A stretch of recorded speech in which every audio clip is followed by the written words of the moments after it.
page 64-65. Donc Fantine s'en va à Montreuil-sur-Mer pour trouver du travail.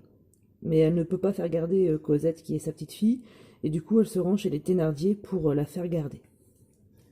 Cette Madame Thénardier était une femme rousse, charnue, anguleuse. Le type femme à soldat dans toute sa disgrâce. Et chose bizarre, avec un air penché qu'elle devait à des lectures romanesques. C'était une minaudière homasse. De vieux romans qui se sont éraillés sur des imaginations de gargotières, ont de ces effets-là. Elle était jeune encore, elle avait à peine 30 ans.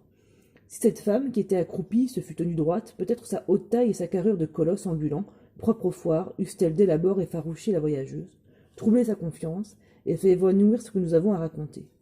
Une personne qui est assise au lieu d'être debout, le destinée Thénasla. La voyageuse raconta son histoire un peu modifiée. Qu'elle était ouvrière, que son mari était mort, que le travail lui manquait à Paris et qu'elle allait en chercher ailleurs, dans son pays, qu'elle avait quitté Paris le matin même à pied, que comme elle portait son enfant, se sentant fatiguée, ayant rencontré la voiture de Villemomble, elle y était montée, que de Villemomble elle était venue à Montfermeil à pied, que la petite avait un peu marché mais pas beaucoup, c'est si jeune, et qu'il avait fallu la prendre, et que le bijou s'était endormi. Et sur ce, elle donna à sa fille un baiser passionné qui la réveilla. L'enfant ouvrit les yeux, de grands yeux bleus comme ceux de sa mère, et regarda quoi? Rien, tout avec cet air sérieux quelquefois sévère des petits enfants, qui est un mystère de leur lumineuse innocence devant nos crépuscules de vertu. On dirait qu'ils se sentent anges et qu'ils nous savent hommes. Puis l'enfant se mit à rire, et quoique la mère la retint, glissa à terre avec l'indomptable énergie d'un petit être qui veut courir.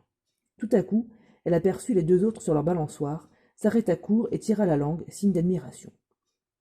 La mère Thénardier détacha ses filles, les fit descendre de l'escarpolette, c'est une balançoire, et dit « Amusez-vous toutes les trois. »« Comment s'appelle votre mioche ?» demanda la femme. « Cosette. »« Cosette, lisez Euphrasie. » La petite se nommait Euphrasie, mais d'Euphrasie la mère avait fait Cosette, par ce doux et précieux instinct des mères et du peuple qui change Josépha en Pépita et Françoise en Sillette. C'est là un genre de dérivé qui dérange et déconcerte toute la science des étymologistes. Quel âge a-t-elle ? Elle va sur 3 ans, c'est comme mon aînée.